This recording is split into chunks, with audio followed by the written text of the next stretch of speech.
नमस्कार, स्वागत है आपका जनता टीवी में। मैं हूं आपके साथ सचिन चौहान। बात होगी तमाम खबरों की, लेकिन बुलेटिन की शुरुआत 5 मिनट 25 बड़ी खबरों से कर लेते हैं। सहारनपुर में होली पर अतिरिक्त बसें चलाएगा रोडवेज।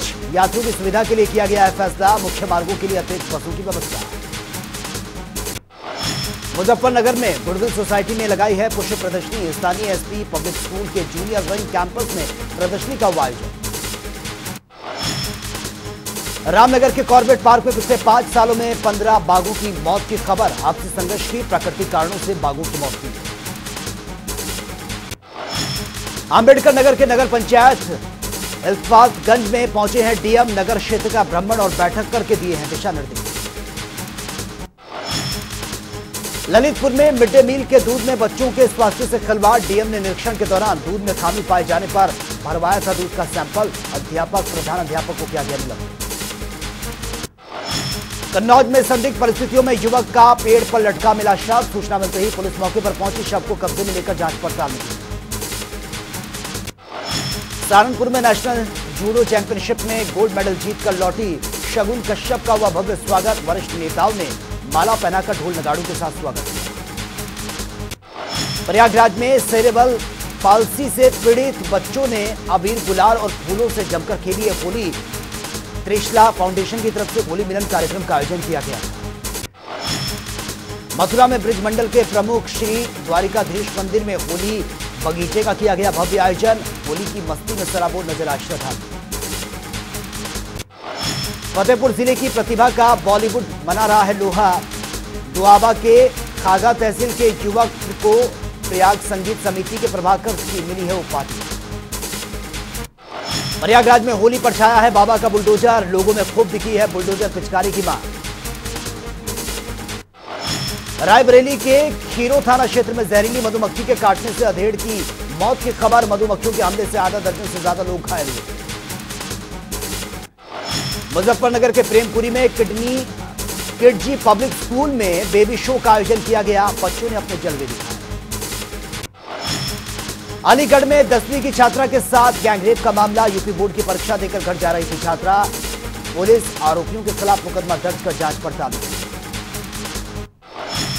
श्रावस्ती में कोतवाली भिलगा पुलिस को मिली है बड़ी सफलता। पंपिंग सेट चोरी करने वाले 2 युवकों को गिरफ्तार किया गया। अलीगढ़ पहुंचे उत्तर प्रदेश सरकार के समाज कल्याण मंत्री Asim Arun. Mukandpur state IAS PCS coaching centre का निरीक्षण किया गया। हापुड़ में घर से गायब प्रेमी जोड़े ने ट्रेन की पटरी पर लेटकर की है आत्महत्या। एक दूसरे की जाति अलग होने के कारण परिवार के लोग कर रहे थे परेशान। जालौन में मनाया गया है अंतर्राष्ट्रीय महिला दिवस। भारत सरकार के सहयोग से चल रहे वन स्टॉप सेंटर पर मनाया गया महिला दिवस। हरदोई में होली को लेकर चलाया गया अभियान। कच्ची शराब बनाते 202 लोग गिरफ्तार। 3778 लीटर शराब बरामद। उन्नाव में चुनावी रंजिश में 2 पक्षों में जमकर चले लाठी डंडे। मारपीट में 2 बुजुर्ग समेत 4 लोग गंभीर रूप से घायल। सुल्तानपुर में दबंगों ने 2 युवकों को मारी है गोली। मजदूरी कर बाइक से लौट रहे थे दोनों घर। गंभीर हालत में दोनों को ट्रॉमा सेंटर लखनऊ रेफर करना पड़ा। श्रावस्ती में आगामी त्योहारों को लेकर जिलाधिकारी और पुलिस अधीक्षक ने किया है फ्लैग मार्च। भारी पुलिस बल के साथ निकाला गया फ्लैग मार्च। बिजनौर में सड़क पार करने के दौरान ट्रक के पहिए से कुचला युवक। इलाज के दौरान युवक ने तोड़ा दम। मौत का लाइव वीडियो सीसीटीवी फुटेज आया सामने। रुद्रपुर में बेरोजगारों का करोड़ों रुपए का ठग कर फरार हुआ है कंपनी। ग्लोबल इंडिया सर्विस के नाम से चल रही थी कंपनी। लोगों ने आईडी खोलने के नाम पर कंपनी को दिया था करोड़ों रुपए। हल्द्वानी में इलेक्ट्रॉनिक और गद्दे की दुकान में लगी है भीषण आग। आग लगने से लाखों का सामान जलकर खाक।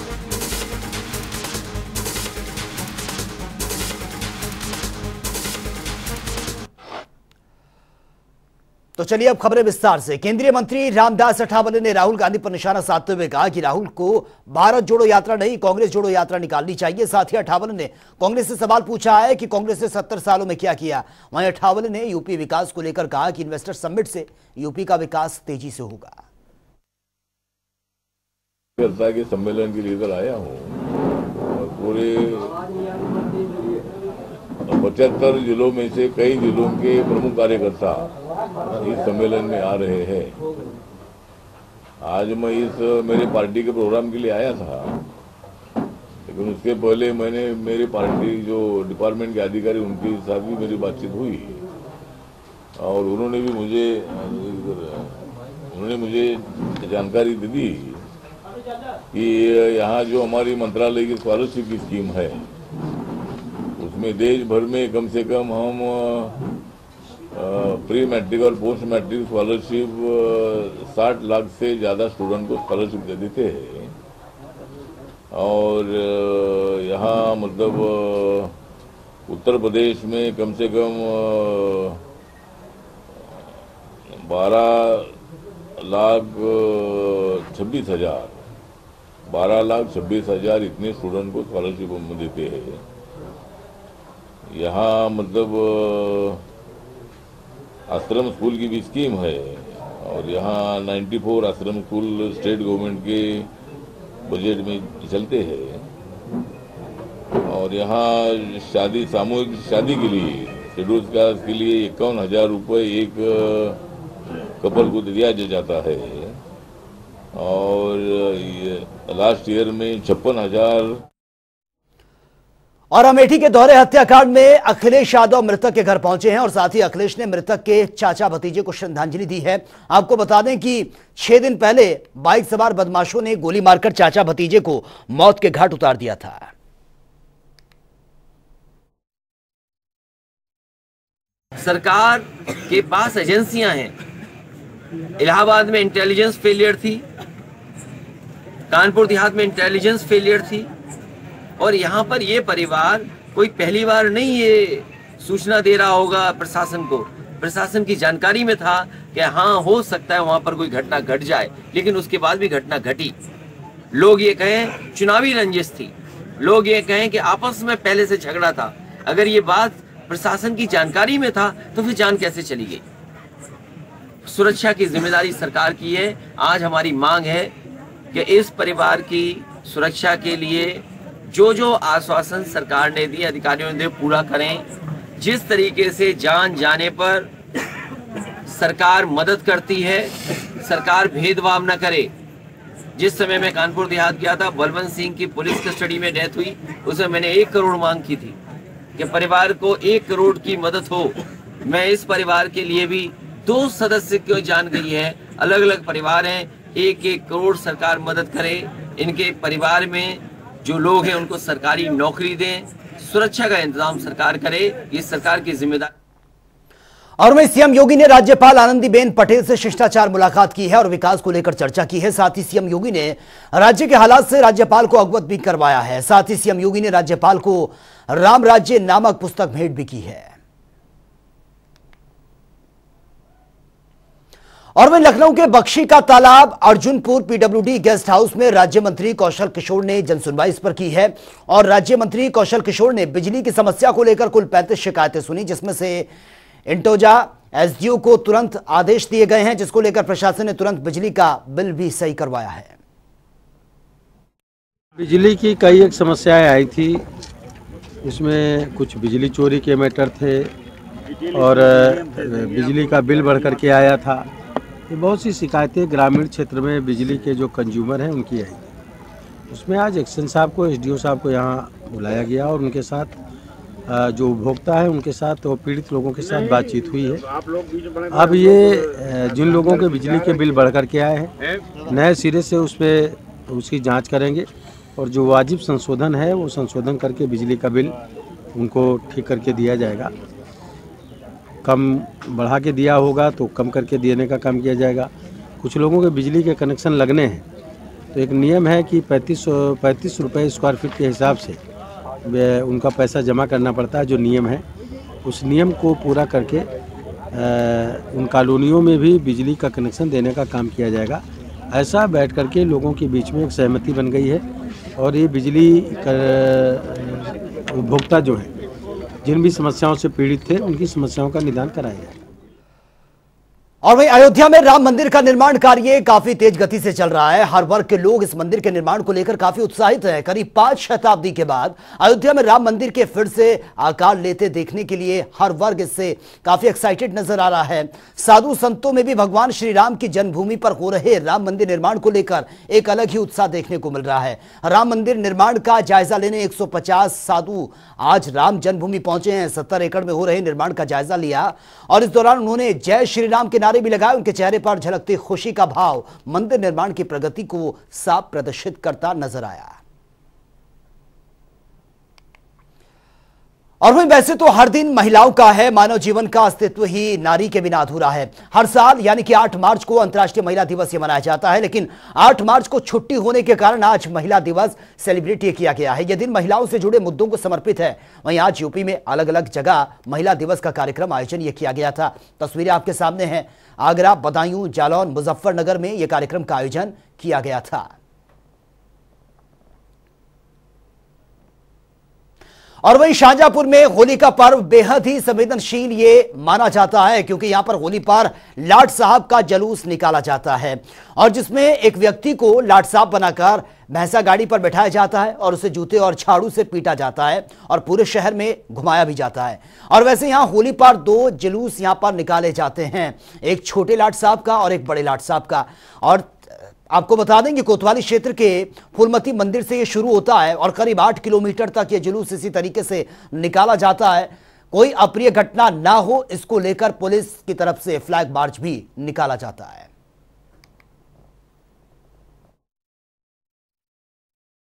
जैसा आप जानते हैं 8 तारीख को यहाँ होली का जुलूस निकलेगा बड़े लाट साहब का। जुलूस को सफल संपन्न कराने के लिए हमारे जनपद में एक कंपनी आ रही है प्रोवाइड की गई है। जो मार्शल साहब आए हुए हैं, लगभग 100 जवान होंगे इसमें और हमारे CRA साहब और जुलूस में रहते हैं। और पूरा जो इसका जो रूट है वो लगभग 8 किलोमीटर का है। इसका आज ये फ्लैग मार्च किया जा रहा है ताकि जनता के अंदर सुरक्षा और विश्वास की भावना है और लोगों को इस बात का एहसास हो कि यहाँ पुलिस हमारे लिए सुरक्षा बन है, हमारे विभाग को संपन्न कराने में पूरी तरह से मुस्तैद है, प्रतिबद्ध है। और साथ में जो सामाजिक तत्व है उनके तक भी ये संदेश पहुँचे कि यदि कोई ऐसी हरकत करते हैं और कानून का उल्लंघन हो, कानून व्यवस्था की स्थिति खराब करें तो उनके विरुद्ध भी कार्रवाई करने के लिए हमारे पास सक्षम और पर्याप्त। और वहीं आज लखनऊ डीएम के निर्देश पर होली को लेकर कई जगहों पर छापेमारी अभियान भी चलाया गया। इस दौरान छापेमारी टीमों ने 40 जगहों से कई सैंपल लिए हैं। इनमें खोया, मैदा, रिफाइंड और देसी घी और अन्य सामग्री भी शामिल है।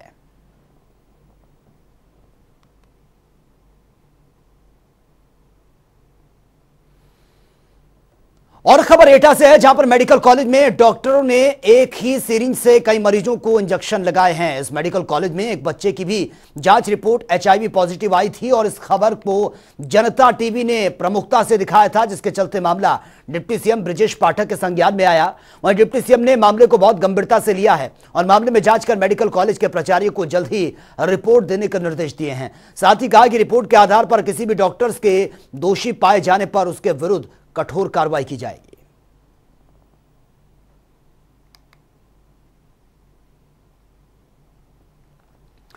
और वहीं देवरिया के रुद्रपुर के कृष्ण मैरिज हॉल में विधायक जयप्रकाश निषाद ने होली समारोह आयोजन किया है, जिसमें क्षेत्र के सभी लोग होली का गीत का लुत्फ उठाते हुए नजर आए हैं। इस समारोह में बुलडोजर बाबा का गीत भी सुनने को मिला है। बुलडोजर बाबा का गीत सुन महिलाएं भी झूम उठी हैं और जमकर उन्होंने ठुमके भी लगाए हैं।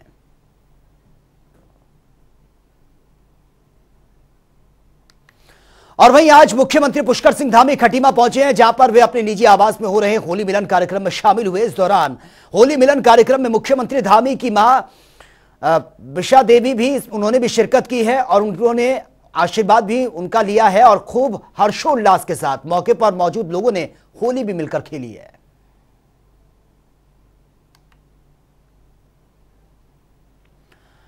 और गोरखपुर में होली के मद्देनजर प्रदेश के मुखिया योगी आदित्यनाथ के आगमन को लेकर घंटाघर सहित तकरीबन 5 किलोमीटर की रेंज में सुरक्षा का पुलिस ने जायजा लिया। ड्रोन कैमरे के जरिए सुरक्षा की हकीकत जांची गई है। घंटाघर के सड़क पर ड्रोन ये उड़ाया गया।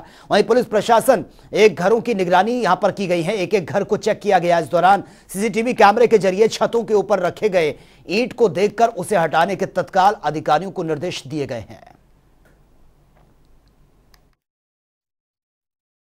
होली के पर्व पर माननीय मुख्यमंत्री जी के आगमन एवं यहाँ पे होने वाले बहुत सारे कार्यक्रम हैं। उन्हीं सभी कार्यक्रमों को मद्देनज़र रखते हुए आज जितनी भी छतें पांडे आता क्षेत्र एवं घंटाघर क्षेत्र में और जो होली के जुलूस हैं, महत्वपूर्ण जुलूस हैं, उन जुलूसों का जो रूट है, उन रूट पे कोई किसी प्रकार का कोई ईंट पत्थर या कोई ऐसी आपत्तिजनक सामग्री ना रखी हो, उसके लिए ड्रोन का सर्वे करवाया गया है। यह सर्वे विभिन्न जगहों से किया जाएगा। अभी घंटाघर से किया गया है, फिर राजघाट थाने से एवं पांडे आता चौकी के पास से भी, नॉर्मल से भी ये किया जाएगा। और इसका मुख्य उद्देश्य किसी की भी छत पे किसी प्रकार का कुछ फोटोज लिए गए हैं जिसमें बहुत सारी ईंट पत्थर लोगों के घरों पर रखे गए हैं, उनको हटाने के लिए निर्देश दिया जाएगा और रात भर में वो ईंट पत्थर हटवा लिया जाएगा। Thank you. और भले ही देश में 7 और 8 मार्च को होली की धूम ये देखने को मिले, लेकिन उत्तराखंड में अभी से ही होली मिलन कार्यक्रम ये आयोजित किए जा रहे हैं। और इसी क्रम में देहरादून में बीजेपी महिला मोर्चा की तरफ से होली मिलन कार्यक्रम आयोजित किया गया, जिसमें कैबिनेट मंत्री गणेश जोशी ने बतौर मुख्य अतिथि शिरकत की है। इस मौके पर कैबिनेट मंत्री गणेश जोशी ने कहा कि केंद्र और राज्य की सरकार महिलाओं को आगे बढ़ाने का काम कर रही है। जिन महिलाओं ने अपने क्षेत्र में उत्कृष्ट काम किया, उन्हें अलग अलग कार्यक्रम आयोजित कर सम्मानित भी किया जा रहा है। अभी बसंतोत्सव भी हो रहा है, सभी जगह रंग बिरंगा माहौल हो रहा है। तो इसी बीच हमारा जो होली का त्योहार होता है, रंग बिरंगे रंगों से लोग होली खेलते हैं और जीवन ऐसा ही होना चाहिए, रंग बिरंगा जीवन होना चाहिए, सबके जीवन में खुशी हो। और रंगों की जो ये होली है, इसकी मैं सभी को बहुत बहुत बधाई देती हूँ, शुभकामनाएं देती हूँ। देखिए, आज सौभाग्य की बात है, यह अंतर्राष्ट्रीय महिला दिवस है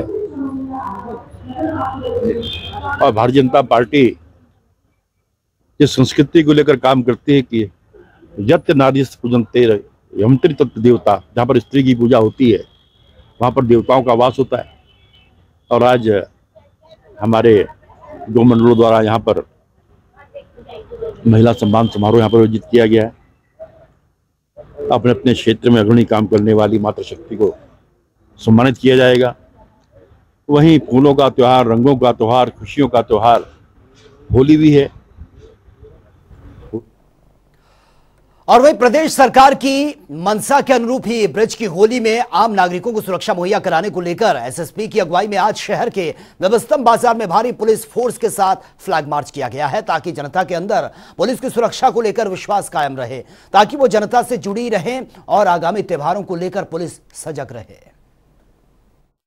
होली के उपलक्ष्य में जनपद मथुरा में जैसे आप जानते हैं कि होली के बहुत सारे कार्यक्रम विभिन्न स्थानों पर और बहुत ही हर्षोल्लास के साथ मनाए जाते हैं। जितने लंबे समय तक होली चलती है मथुरा में और जितने विविध प्रकार के कार्यक्रम मथुरा में होते हैं, मैं नहीं समझता कि पूरे विश्व में इसकी कोई बराबरी है। अब जो अभी तक के जो कार्यक्रम हुए हैं, जिसमें लड्डू मार होली, लठ मार होली, रंग भरनी एकादशी और बाकी भी जो कार्यक्रम हुए हैं, उसमें जनपद मथुरा की पुलिस ने एसएसपी मथुरा के नेतृत्व में बहुत ही एग्जाम्पलरी व्यवस्थाएं की हैं, जिससे श्रद्धालुओं के सुरक्षा और सेफ्टी पर विशेष ध्यान रखा गया है। और में होली के मद्देनजर हरिद्वार में आबकारी विभाग चौकन्ना हो गया है और कच्ची शराब का कारोबार करने वालों के खिलाफ कार्रवाई भी तेज कर दी गई है।